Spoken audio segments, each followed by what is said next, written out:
Welcome home, brave heroes. I'm Amalgam Ash, this is HeroQuest, and today I want to show you the Dungeon Books of Battle Mats. This is a set of 2 battle mat books for RPGs from Loke Battle Mats. These are available to buy at least on Amazon.com, and I'll put a link in the description below where you can find them. And there is actually a series. Loke Battle Mats has a lot of these different battle mat sets.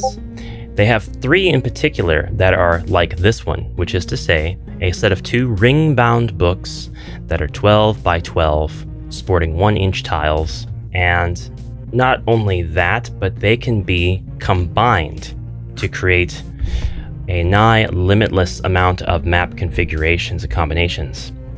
When you look at the back of this box, you can see the previews of the maps that you're going to be getting in each book, as well as what pages they're going to be sharing with other maps. These are not 2 of the same book. They are 2 completely different books. They do have similar biomes so that you can open them up to the same pages, fit them together, and have a cohesive 24 by 24 adventure, or a 12 by 48 if that's what you like. But they are different books. Each one of these is completely different in this set. The other 2 sets that I plan on getting and showing you here, one of them is themed after towns and cities. So the exact same idea, but applied to towns and cities. And I currently can't remember what the last one is after, maybe castles, but they're both very, very nice looking. This happened to be a bit discounted, so that's why I got this one first, and I was very excited to get it and see how it could be incorporated into my favorite tabletop dungeon crawling games. So just reading the back of the book, Attention Adventurers, and by the way, there are 80 map pages total, which is to say that there are 40 distinct 12 by 12 maps in each book, and when you open them up, there's 20 different wide open 12 by 24 maps in each book. Attention Adventurers, the Dungeon Books of Battle Mats are 2 dungeon-themed tabletop roleplay map books full of modular maps. That's the key word, modular, because you can spin these around, flip them, fit them together however you wish to create all kinds of different dungeons and scenarios. Create your own dungeon with 2 books that line up to create endless layouts, giving you a 24 by 24 map area from books that fit in your bag. Reduce your game prep time with these portable mats. Wipe clean with a 1-inch grid design. The 360-degree spine allows the book to fold completely in half if space is tight, or lay dead flat so your adventure can unfold in front of you. With imagination-sparking designs, the Dungeon Books of Battle Mats are reusable for a limitless number of dungeon encounters. And I can speak to that. The artwork on here is beautiful, and they are laid out in a vague sort of way that allows you to imagine the scenario before you've even created it. We'll get into that. With winding corridors, tunnels, traps, cells, and sewers to explore and escape, the dungeon is waiting for you. So it's over to you. Roll for initiative. Beautiful presentation. I really enjoy how all of that looks, how it's laid out, how the box looks. It looks like a quality product. We take these 2 ring-bound books out. Each one has a beautifully illustrated cover, and I'm going to apologize for a couple of things. One, the shakiness of the camera. I don't have a rail system yet. It's being suspended by an arm, which is anchored at the edge of the table, so there would be a little bit of shake here and there. 2, the lighting in the room. You can see that there's going to be glare cast off the books. I've got the angle set up to try to avoid as much of that as possible, but I don't have any way to diffuse that light right now. So sorry, I'm just going to try to keep things out of that glare zone. Beautifully illustrated books. They are huge, and they're not lightweight. I mean, these are about as heavy as you might think that they are just looking at them. They do look thin from the side. Once you get them out of that book, they look kind of thin on their own. I can tell you not to worry about the quality. I was concerned about the quality of the mats themselves, and I'll just go ahead and show you the side of ones. We're paying attention to the thickness of the material on which these are printed. It's thick. It's thick. It's not just like thick paper. You can't run this through your printer. This is pretty thick. This is more almost like a sheet of plastic in thickness. It's malleable, it's bendable, but it's not going to crease. It's not going to accidentally get crinkled while you're turning pages. It's not going to happen. It is good quality. I like that. And by the way, this video is not sponsored. I'm just excited. I'm just showing you what I'm going to be imagining with and trying to figure out how to use more of. It deserves that praise from me at the very least. So the very first 2 pages of any book has got a set of just blank grids. And this is great because while this is, you might think, oh, cheap way out. They're using the first out of 20 spaces to give you a set of blank grids. No, remember, these can be drawn on using dry erase markers, or if you're ambitious or you're just really committed to a particular environment that you think your heroes are going to make a lot of use of or visit again and again, you can use permanent markers or whatever coloring method you like. Whatever will write on this surface, this dry erase wipe surface, and you can create your own maps right here in the first 2 pages. This is invaluable for those who are more used to the theater of the mind and who have looked through the books and think, well, there's a lot of stuff in here that I'm definitely going to use, but there's something in that I need to have for my gamers, and this is going to accommodate you perfectly. A built-in 1x1 grid that'll just go right with the rest of the book when you close it. So I love that. Turning to the first page, and I'll try to get as much of this in the shot as possible, you've got your set of outdoor maps. We're going to be changing into different biomes a lot as we go through here. And the interesting thing about this, I said these are not the same book, but they do match up in terms of theme on each page. So when you turn to the first page of the second book, you're going to get the blank grid.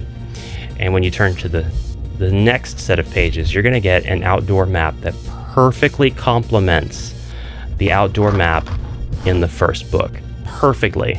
And it's going to be like this for the entire set of books. You don't have to use them this way, by the way, at all. You do not have to use them this way.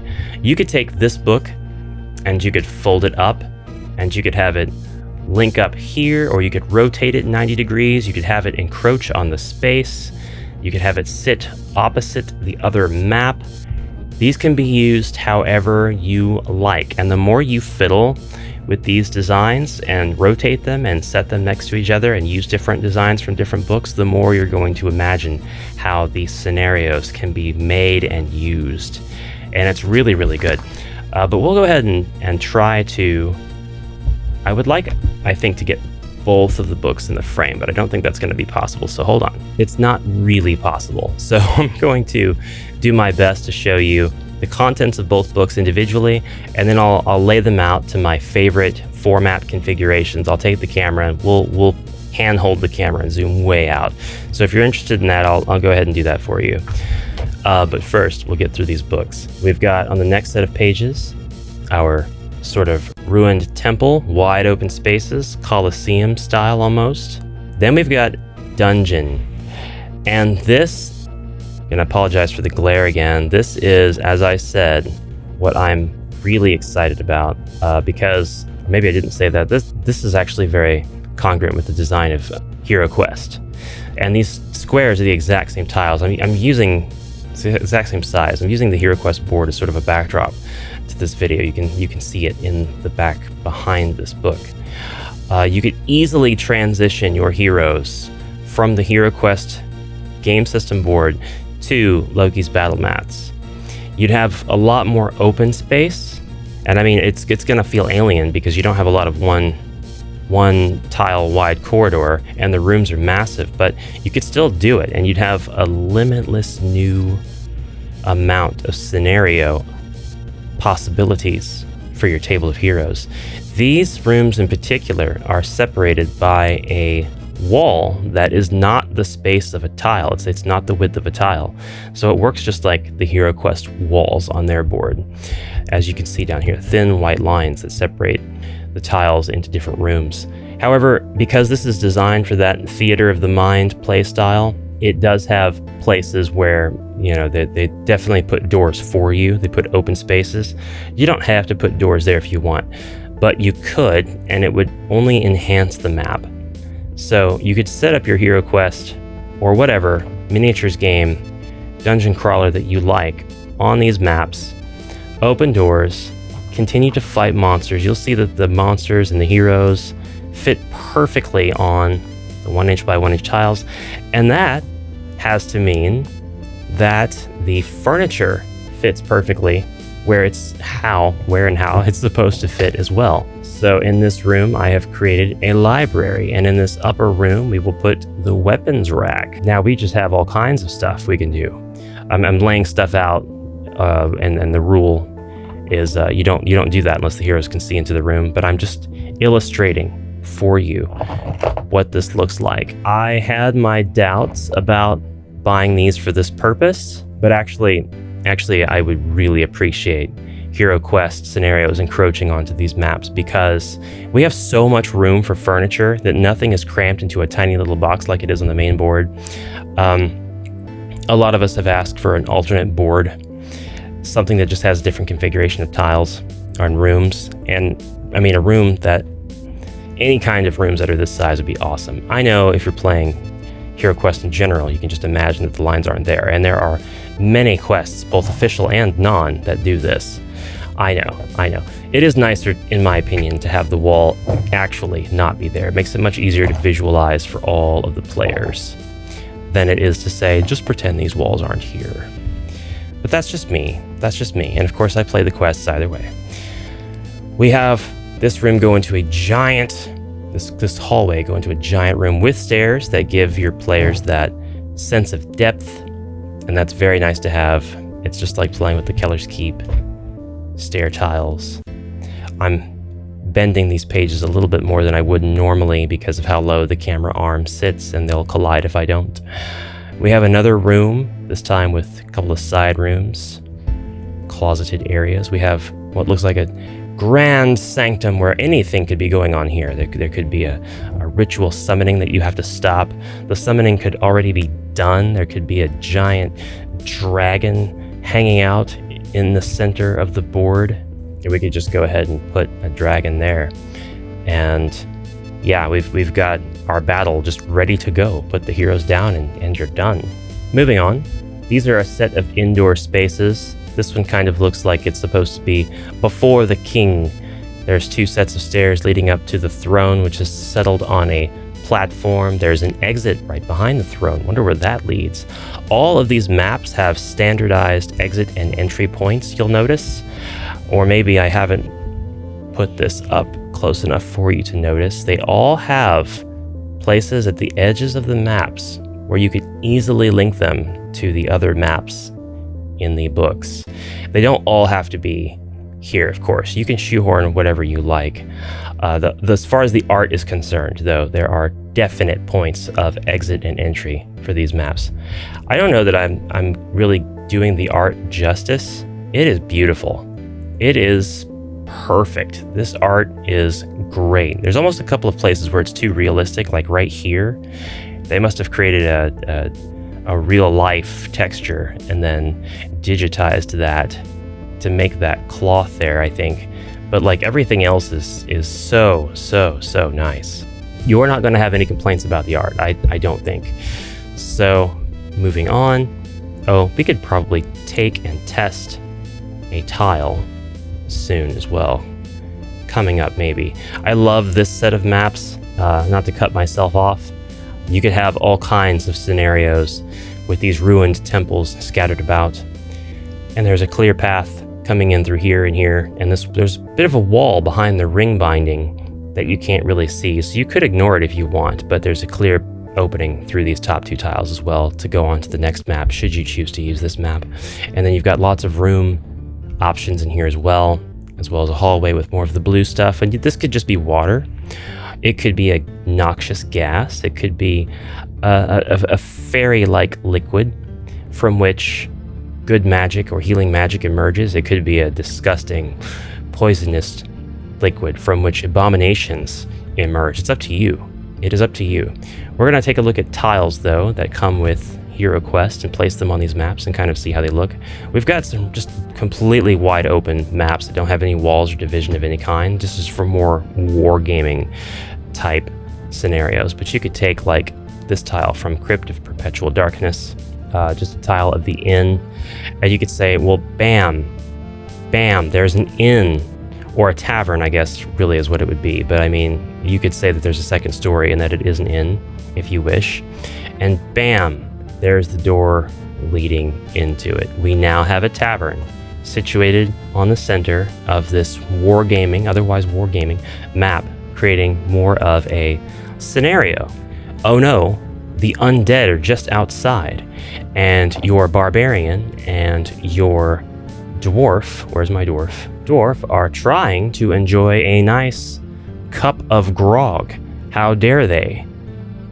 Well, when the specter moves through solid objects and comes right into the Spectre Song Tavern, you know you're going to have issues, and you know the heroes are going to have to jump into action. Just a scenario that was conceived and suddenly made in the span of about 15 seconds as I was flipping through here. We don't want to put that with the rest of the book. Another excellent configuration of very dungeon crawl friendly rooms. I love this moon room here in the top right.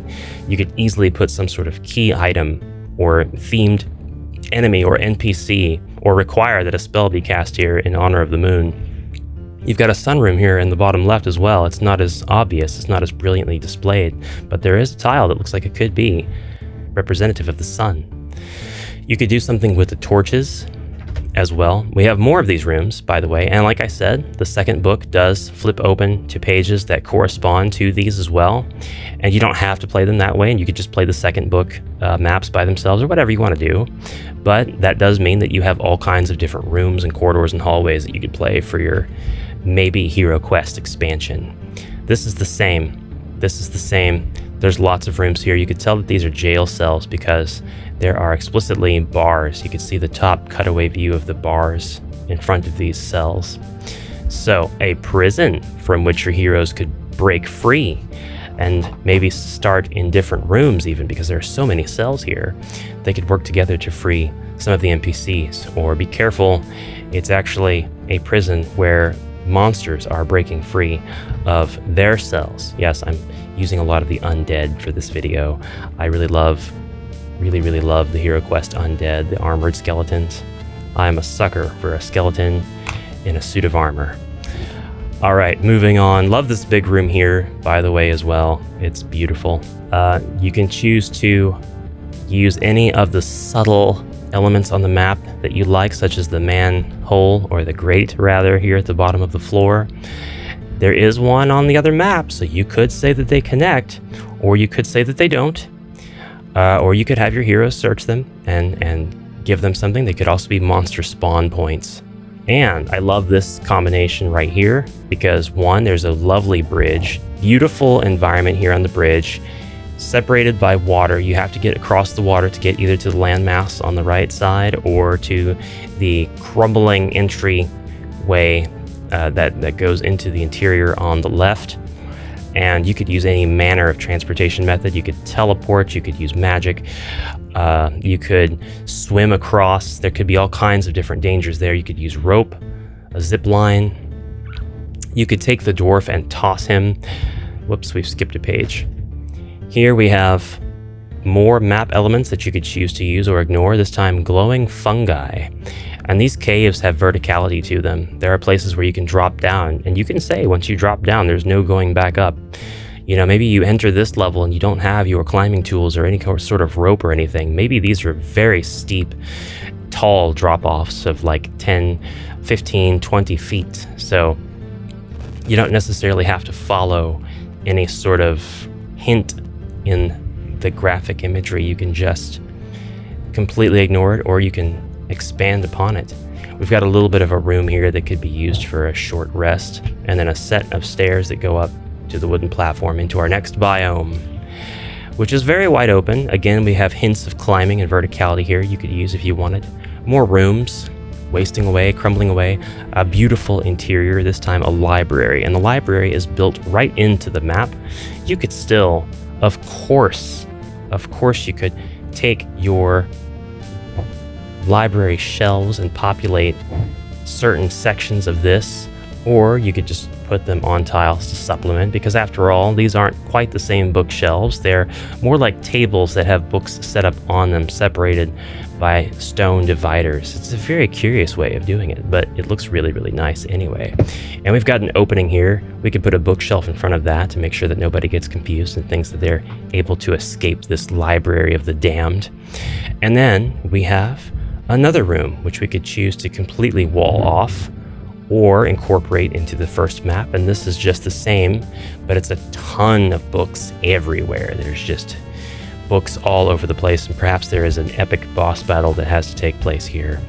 with a mage who is trying to finish incantations to summon a beast. You can do puzzles with these maps as well, with, say, this one, which has a bunch of runes everywhere, built right into the map. Built-in puzzle. This next room has a bunch of spinning gears that are interlocked with their teeth, so you could say that you're able to turn one, and they all have sort of chain reactions. So the last one turns, and this could be attached to a sort of trap or something and take out whatever's on the other side. You could have them spinning very fast and violently, and you have to find a way to stop them so that you can run into these rooms, and perhaps after a certain amount of turns they start back up again, so the heroes have to stop them again, or else make sure that they're not on the gears lest they be turned into oblivion. We've got some waterways and sewers. These are going to be very useful, very, very useful. The rats are in the basement and you need to take them out, and the basement's actually the sewer. Then we have tower sections. I can't just keep using the same words to praise the book. They're beautiful. They're very utility. Lots of visual. You know what this is when you look at it. You see the stairs. You see that they lead to the next part. And if you've got the book open anyway, your heroes know kind of where the adventure is going. They can't wait to get to the second part. They can't wait to advance and see what's on the other side of the stairway. They can't wait to see what you're going to populate this room with. We're getting to the very end of the book. This is very last boss vibes. This one's going to be a bit tough to use. I mean, the symbol is just all over the place, but I guess it's not going to be tough to use. It would be tough to kind of shoehorn unless you really, really like this design. I'm not a fire level kind of guy, but I would use this design for the mage and large beast combo of bosses for sure. We've got a tub, cauldron of lava, or maybe this is just a hole in the floor to go straight down into the lava. Could be for sacrificial purposes. We have just a ton of metal in this next one. Rusted, very, very hot. Love it, love it, love it. We're gonna flip through the second book now and just give you an in-depth look of what it looks like. Guys, if you like this video, make sure that you consider subscribing, and I do appreciate any support you give the channel. Give the video a thumbs up. That is something that does not happen often enough. I would say that I don't care about that stuff, but it really does help the algorithm anymore, and the algorithm is why this channel now exists. So we can work with the algorithm instead of fighting it. So we have our set of blank again, and you might think, well, Ash, I already had a set of blank. Why do I want that? So you can have a 24 by 24 map that you drew yourself. And if you're bad at art, don't worry. I am too. I don't know how I would use the blank set of grid pages, but I'm appreciative that I have them and that I can use them if I want. We've got lovely outdoor maps, stairs coming from the water, more ruined temple imagery. This time we've got a whole statue that's been somehow pushed off its plinth. More rooms, and I love the imagery of the stairs going down, down, down. You could have sort of an action wherein you could push enemies or they could push you. And if you push them into the stairs, they could take pit damage for HeroQuest. You could do this ×2 if they manage to push you or you push them into the bottommost level because they're taking the largest fall. And there is an exit implied by the beams of light coming from one end. So you have more than just the standard exits here. Again, with a lovely, it looks like a cultist area. More rooms, more stairs. I always appreciate stairs and rooms. I wish Keller's Keep wasn't the only expansion to come with stairs for HeroQuest. The knight statue, gigantic knight statue. Love that. More verticality in this set of maps, that's for sure. Here's our water area. The first set of maps I really, really loved. That water area. This one's more open. This one's more subject to danger. More subject to combat. More wide open wargaming maps. More contained, very HeroQuest-ish maps. I cannot imagine they didn't have at least a fleeting thought of HeroQuest when they designed these, because these are very thematically similar with the checkerboard pattern on some of them and the solid color themes. Here's our prison. This time we've got what looks to be an execution or torture room.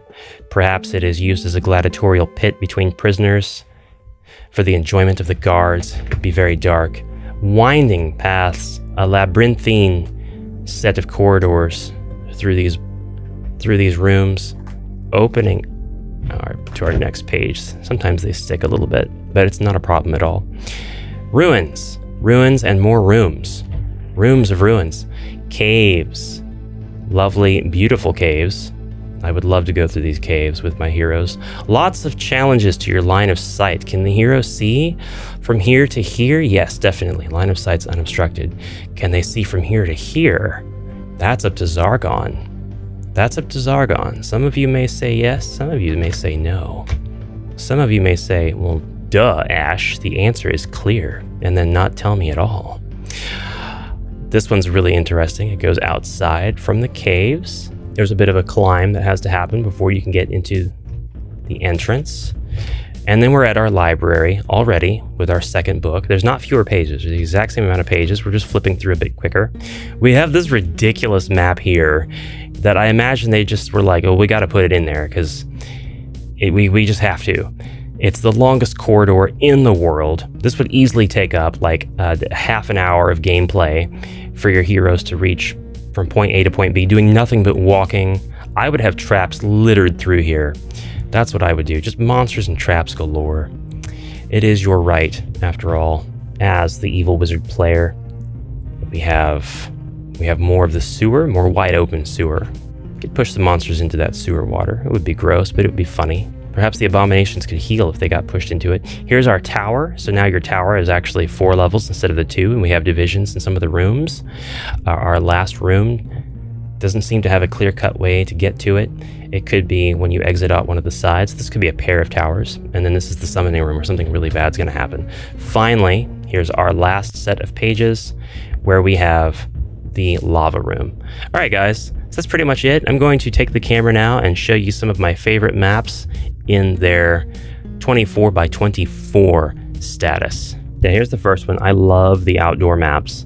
The ring binding, it felt to me like it was going to get in the way, but I mean, after the initial just acknowledgement that it's there, I don't really think about it at all. I'm just rolling and moving, rolling and attacking.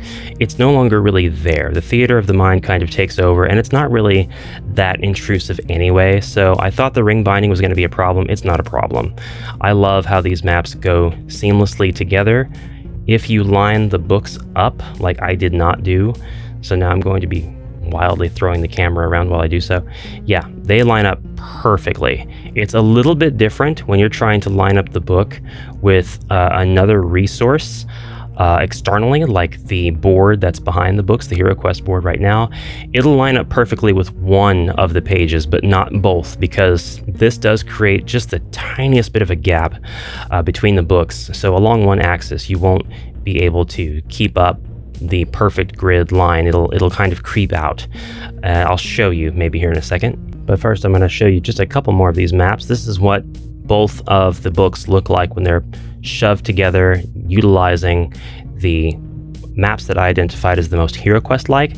If you didn't catch it, there are numbers in the corners of the pages. So like, if you turn to page 18 in book 2, you'll get the same set thematically of maps. So they mesh just perfectly. They are perfectly able to mesh. This is ready for a campaign to be created and thrown onto it right now. And then here's an example of page 18, but page 20 of the second book still meshing perfectly. Because like I said, every few pages, maybe I didn't say it, every few pages is kind of a biome in and of itself. So you really have a lot of possibilities. Now this is one way to position the books, but see, I just turned the top book upside down and now I have a completely different set of maps. Your room configurations are different. There's corridors now where there used to be openings and wider spaces. It is significantly different. Big change. All I had to do was flip the book over. And you could have quite the adventure too, where your heroes go into one of the maps, and by the time they've traveled all the way to the other side, you've flipped the pages of the bottom section of the map, so they're traveling into a different place. This doesn't have to make sense dimensionally. You can just shoehorn and say as soon as they get into the second map that they went up a floor, something like that, anything like that would work perfectly fine. The maps still fit so well together despite being on very different pages right now. Like for example, here's two that shouldn't even go together. We've got the cave with the glowing fungus turned upside down, and then we have the 2 tower rooms out of the 4 tower rooms available. This should not go together, but the entry points and exit points line up perfectly, and you, of course, as the evil wizard player, get to determine why this is. Is there a set of towers that have their bases going deep into a system of caves underground? That's exactly how I would describe this. That's exactly how I would present this myself. One extremely minor gripe about this is that as you turn the pages, you're either going to have a taller left side of the book or a taller right side, and then the other side's going to be shorter. So the further you turn in the books, the more the left side is going to grow and the right side's going to shrink, so to speak. But just like the ring bindings, once you kind of mentally acknowledge it, you won't think about it. At least I don't. And then the concern that I said I would express with lining this up with, say, the HeroQuest board or external resources is that you can get one of the pages to line up just about perfectly with the tiles. And this looks already really exciting and really interesting. But as soon as we cross this spiral, or this ring-bound, rather, threshold, we do get a bit of a creep in the in one direction. So the tiles no longer line up perfectly. This is bothersome enough to me that I probably wouldn't do 2 unless I knew for certain that the heroes would go into and then not back out from the second board at all. It would just bug me. It doesn't have to bug anybody else. You could obviously put a door anywhere you like here and have it come out onto any other tile. That's just how I would do things. You would go into this map. You would not be able to leave from this map back onto the HeroQuest board, but you could leave from this map onto the HeroQuest board. There's limitless options for design in that regard, so you can do whatever you like. Anyways, that is it for this complete unboxing and overview and review of the Loki Battle Mats The Dungeon Book of Battle Mats Volume 1 and 2. I love these. I will absolutely be getting the other sets, and even though I bought this set at a discount, it is worth its full price in my opinion, which I think is around $42, $45 USD. Anyway, links in the description below, of course. I'll see you in the next one. Let me know if you'd like me to review the other mats, and I will get right on that. Have a great rest of your day, and bye for now.